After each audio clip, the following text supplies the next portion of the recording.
Hello students, welcome to हमारा शिक्षा ज्ञान। आपका स्वागत है क्लास 10 मैथमेटिक्स के एक और वीडियो लेक्चर में। आज इस वीडियो में हम डिस्कस करने वाले हैं क्लास 10 मैथमेटिक्स की एक्सरसाइज 1.2 के एग्जाम्पल नंबर 5 को, जो कि है कि सिद्ध करो कि √3 एक अपरिमेय संख्या है। तो हमें सिद्ध करना है कि √3 एक अपरिमेय संख्या है। तो सबसे पहले हमें यहाँ पर दिया है कि √3 क्या है, एक अपरिमेय संख्या है। हम इस √3 का अपोजिट मान के चलेंगे कि ये एक परिमेय संख्या है। हम इस यहाँ पर मानेंगे उल्टा, इसका विरोध करेंगे। तो हम मानेंगे कि माना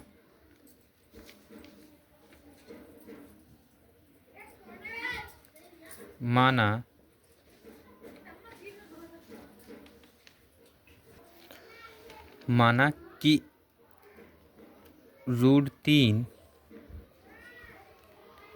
एक परिमेय संख्या है।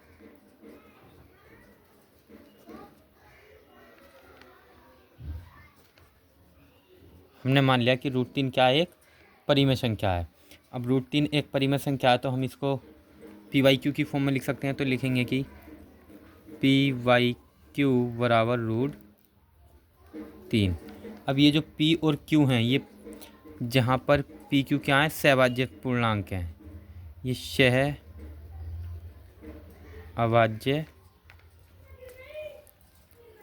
पूर्णांक हैं P और Q।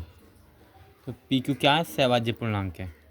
अब यहाँ पर हम इसके बटे में मान लेंगे 1 और इसकी करेंगे क्रॉस मल्टीप्लाई। जब हम इसकी क्रॉस मल्टीप्लाई करेंगे, अब यहाँ पर हम इसकी क्रॉस मल्टीप्लाई करेंगे तो ये हो जाएगा P। 1 की गुणा जब हम P से करेंगे तो P, और ये हो जाएगा √3 की गुणा Q से करेंगे तो √3Q। अब यहाँ पर हम इसका करेंगे वर्ग। तो चलिए वर्ग करते हैं। दोनों ओर वर्ग करने पर, दोनों पक्षों का वर्ग करने पर, तो यहाँ पर दोनों पक्षों का वर्ग करेंगे तो ये हो जाएगा P² बराबर √3Q का स्क्वायर। अब यहाँ पर P² तो ऐसे ही रहने देंगे हम, और ये हो जाएगा √3 का वर्ग करेंगे तो कितना आएगा। यहाँ पर √3 का जब हम वर्ग करेंगे तो आएगा Q3 आएगा। तो चलिए मैं बता देता हूँ यहाँ पर कि जब हम किसी संख्या का वर्ग करते हैं, रूट के अंदर की जब संख्या होती है और उसका हम वर्ग करते हैं तो रूट से रूट कैंसिल हो जाता है और वही संख्या हमारा उसका वर्ग हो जाती है। और ऐसे ही मैं लिख देता हूँ, जैसे √5 का अगर हम वर्ग करेंगे तो इसका वर्ग होगा 5, रूट हट जाता है यानी रूट कट जाता है। और अब यहाँ पर हम लिखेंगे कि √3 का वर्ग क्या हो जाएगा 3, और Q का वर्ग Q²। अब यहाँ पर देखें हम, जो ये 3 है ये P² के बटे में जाएगा, और ये जब P² के बटे में जाएगा तो इसका मतलब हो गया कि ये जो 3 है ये P² को विभाजित कर रहा है। विभाजित मतलब भाग हो रही है इसमें। तो लिखेंगे यहाँ P² 3 से विभाजित है। तो यहाँ पर मैंने लिख लिया है कि यहाँ P² 3 से विभाजित है, तब P भी 3 से विभाजित होगा। जब यहाँ पर P² 3 से विभाजित है तो P भी 3 से विभाजित होगा। तो हम कैसे कह सकते हैं कि जब कोई कि P² अगर 3 से विभाजित है तो P भी 3 से विभाजित होगा। तो चलिए मैं इसको आपको प्रूफ करके दिखाता हूँ। जैसे हमने लिया 5 का वर्ग लिया, और 5 का वर्ग कितना होगा 25। मान लो कि 25 जो है वो 5 से विभाजित है, तो ये विभाजित हो रहा है 5 बार। तो ये जो 5 है ये खुद 5 है, ये 5 भी तो इसी संख्या से, इस संख्या ये मतलब 5 से विभाजित होगा, तो ये विभाजित हो रहा है। ऐसे ही में हम मान लेते हैं हमने लिया 10 का स्क्वायर कितना होगा 100। अगर 100 5 से विभाजित है तो ये जो 10 है ये 10 भी 5 से विभाजित होगा। 5 दूनी 10।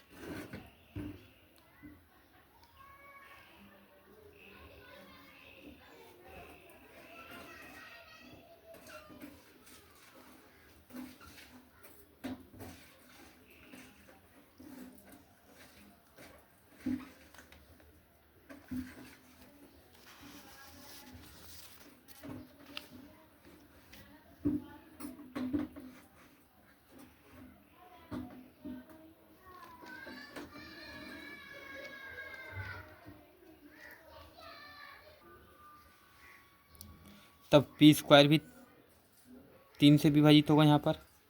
अब हम क्या करेंगे, अब हम मानेंगे कि माना, अब इसके अकॉर्डिंग मानेंगे, इसको मान लेते हैं हम समीकरण 1। ये हमने मान लिया समीकरण 1। अब यहाँ पर जो हमारे पास दिया होगा 3 और क्यू का स्क्वायर दे रखा है, हम यहाँ पर स्क्वायर नहीं मानेंगे, हम मान लेंगे डायरेक्ट 3। और इस 3 के साथ में कोई अन्य पूर्णांक मान लेंगे x a b c। तो हमने माना कि जो p है, p बराबर है 2x के मान लेते हैं। तो चलिए हमने मान लिया कि p जो है वो क्या है, p बराबर 2x है।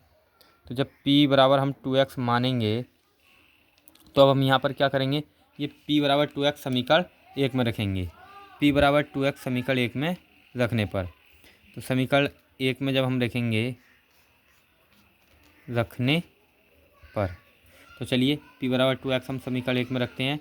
तो समीकरण 1 है हमारे पास p स्क्वायर, तो p की जगह हम रखेंगे 2x, तो ये हो जाएगा 2x का स्क्वायर बराबर 3q स्क्वायर।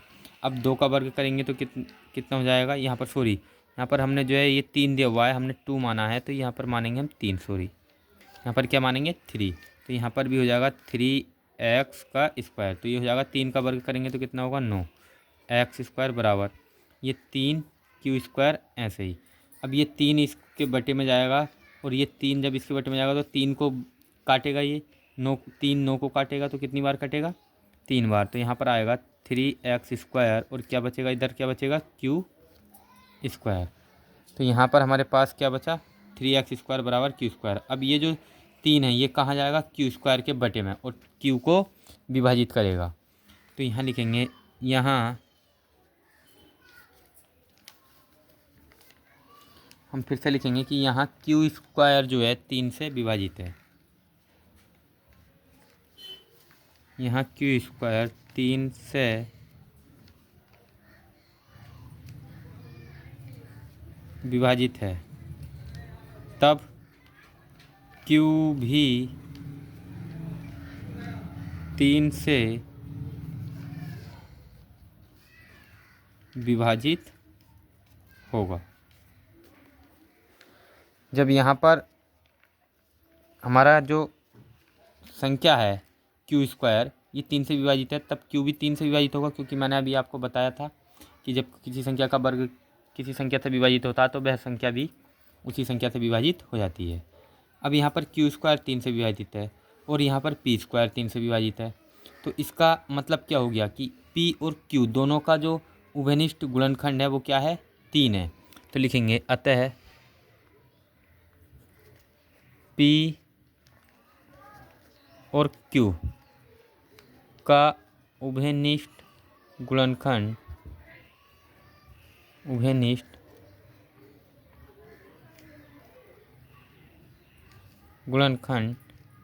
3 है। और जो उभयनिष्ठ गुणनखंड होता है वही हमारा क्या होता है HCF होता है, वही हमारा क्या होता है HCF। और मैं एक और बात बता दूं कि ये जो सहभाज्य पूर्णांक हैं, जो सहभाज्य संख्याएं होती है, ये मैं आपको बता चुका हूं कि उनका जो HCF होता है वो हमेशा 1 होता है। सहभाज्य संख्याओं का HCF क्या होता है 1 होता है। तो यहाँ पर ये सहभाज्य संख्याएं हैं PQ, तो यहाँ पर भी इनका HCF कितना होगा 1। और इधर भी मैं आपको बता दूं कि ये जो P और Q हैं ये इनका उभयनिष्ठ गुणनखंड क्या है 3। जो हमारा उभयनिष्ठ गुणनखंड होता है वही हमारा HCF होता है। तो यहाँ पर P और Q का HCF कितना हो जाएगा, HCF PQ कितना आ गया, यहाँ से हो जाएगा हमारे पास 3। तो यहाँ पर हम देखें हमारे पास जो समीकरण, इसको मान लेते हैं 2, यहाँ पर समीकरण 2 और इसको मान लेते हैं हम समीकरण A। तो समीकरण A और समीकरण 2 के माध्यम से, समीकरण A और समीकरण 2 के माध्यम से हम कह सकते हैं कि यहाँ हमें हमारी कल्पना का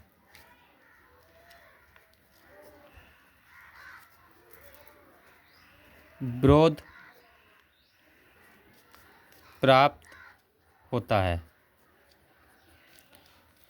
जो हमने कल्पना की थी कि PQ सहभाज्य पूर्णांक है और इसको परिमेय संख्या माना था, तो ये हमें उल्टा प्राप्त हुआ। क्यों? क्योंकि यहाँ पर हमने देखा कि पी क्यू का HCF कितना है 3, और हमने क्या माना था कि HCF पी क्यू का कितना आना चाहिए 1, क्योंकि परिमेय संख्या मानी है तो इन परिमेय संख्या में HCF पी क्यू का कितना आता है 1, तो प्राप्त होता है।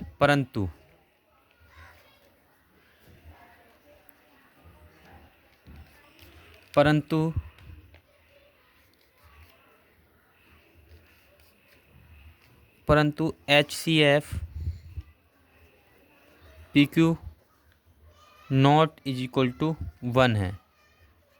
तो यहाँ हमें हमारी कल्पना का विरोध प्राप्त होता है, क्योंकि यहाँ पर लिखना है क्योंकि, परंतु कीजिएगा क्या, क्योंकि HCF P Q not is equal to 1 है। तो अतः √3 एक अपरिमेय संख्या है।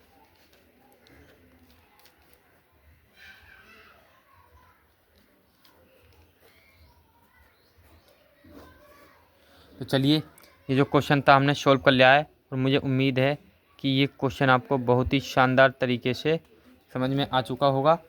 अब हम आपके लिए नेक्स्ट वीडियो में लेकर आएंगे इससे आगे के प्रश्नों को।